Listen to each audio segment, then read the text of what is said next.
Unsure of your dream? Study abroad destination? Clear your doubts. Videsh Consult. Call 9676502888.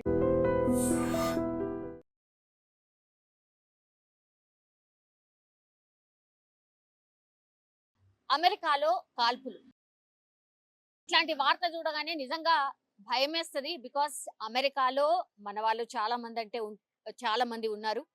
And ఇంకోటి ఏంటంటే ఈ మధ్య కాలంలో అమెరికాకి సంబంధించిన వార్తలలో మన తెలుగు రాష్ట్రాల వాళ్ళు కావచ్చు, లేదంటే ఇండియాకి సంబంధించిన వ్యక్తులు వెరీ ఫ్రీక్వెంట్ గా చనిపోతున్నారు.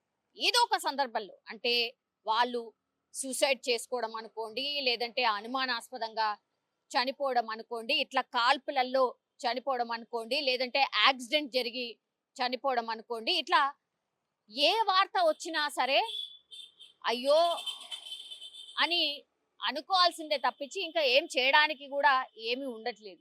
అట్లనే ఇప్పుడు సౌత్ కరోలినా దగ్గర ఏదంటే లిటిల్ రివర్ ప్రాంగణంలో ఒక్కసారిగా దుండగుడు కాల్పులకు తెగబడిండు. ఎవరుంటే వాళ్ళు, ఎవరు కనిపిస్తే వాళ్ళ మీద కాల్పులు చేయడం స్టార్ట్ చేసినటువంటి పరిస్థితి. ఒకేసారి అసలు అనుకోనటువంటి సంఘటన అన్నమాట. ఇప్పుడు అది ఆ రివర్ అంటే ఒక బీచ్ లాగా ఉంటది కాబట్టి అక్కడ ఎంజాయ్ చేయడానికని చాలా మంది వెళ్తూ ఉంటారు.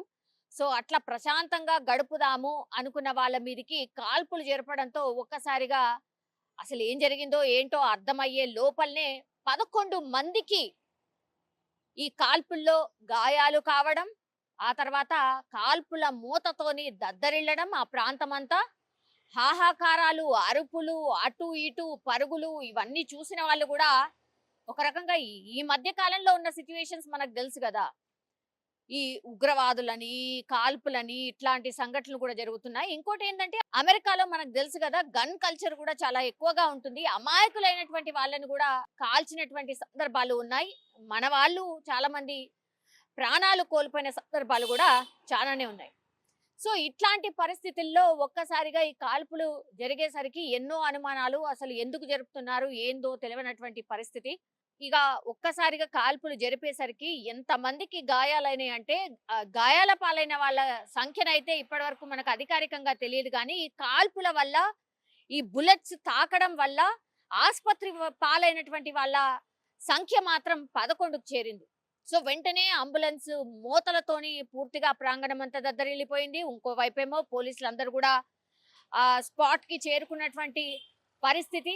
అయితే ఈ దుండగుడు అసలు ఎందుకు కాల్పులు జరిపాడు ఏంటి అనేది తెలుసుకునే ప్రయత్నం అయితే పోలీసులు ఒకవైపు చేస్తూ ఉంటే, ఇంకోవైపు ఏమో క్షతగాత్రులను పూర్తిగా దగ్గరలో ఉన్నటువంటి హాస్పిటల్ కి తరలించి వాళ్ళని ట్రీట్మెంట్ చేసే ప్రయత్నం చేయడం, అలాగే అత్యంత దగ్గరగా కాల్పులు ఎవరైతే కాల్పుల వల్ల దెబ్బతిన్నారో వాళ్ళని అంటే క్రిటికల్ కండిషన్ లో ఉన్న వాళ్ళని హుటాహుటిన హాస్పిటల్ కి తరలించి వాళ్లకు ట్రీట్మెంట్ ఇవ్వడం, ఇవంతా కూడా ఇంకోవైపు జరిగినటువంటి సిచ్యువేషన్. అయితే ఇప్పుడు ఈ ప్రాంగణం ఎక్కడైతే ఉందో, ఈ రివర్ ఎక్కడైతే ఉందో అక్కడ పూర్తిగా పోలీసులు ఆ జాగనంతా కూడా స్వాధీనం చేసుకున్న పరిస్థితి, క్లూస్ ని సేకరిస్తున్న పరిస్థితి. అట్లాగే ఈ సంఘటనని చూసినటువంటి వాళ్ళు, క్షతగాత్రులు అయినటువంటి వాళ్ళ దగ్గర నుంచి కూడా పూర్తి ఇన్ఫర్మేషన్ తీసుకుంటున్నారు. ఆ దుండగుడు ఎవరు ఏంటి అనేది కూడా పూర్తిగా ఆరా తీస్తున్నటువంటి పరిస్థితి కనిపిస్తోంది.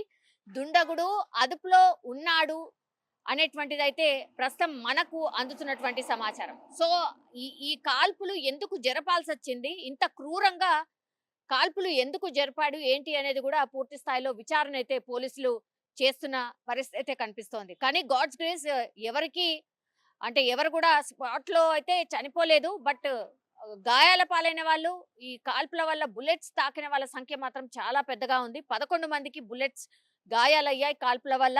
మిగతా వాళ్ళు కూడా చిన్న చిన్న గాయాలతో చాలా మంది ఉన్నారు. వాళ్ళని కూడా హాస్పిటల్ కి తరలించి ట్రీట్మెంట్ అయితే చేస్తున్నటువంటి పరిస్థితి. ఇట్లాంటి వార్త విన్న వెంటనే మాత్రం అందరికీ భయం వేస్తుంది. అసలు ఏంది గన్ కల్చర్ ఏంది, అసలు ఎన్నిసార్లు ఎంతమంది ప్రాణాలు పోంగా చూసాం. ఇట్లా సైకోలు కొంతమంది ఎందుకు ఇట్లా గన్ లైసెన్స్ తీసుకొని మనుషులని కాల్చడానికి తెగబడుతున్నారు అనేది కూడా పెద్ద ఎత్తున ఒక చర్చ అయితే నడుస్తున్న సిచ్యువేషన్ అయితే కనిపిస్తోంది. ఇంకోవైపేమో పూర్తిగా అసలు ఎందుకు జరిగింది, ఎందుకు కాల్పులు జరపాల్సి వచ్చింది అనేది కూడా పూర్తి స్థాయిలో విచారణ అయితే చేస్తున్నారు పోలీసులు.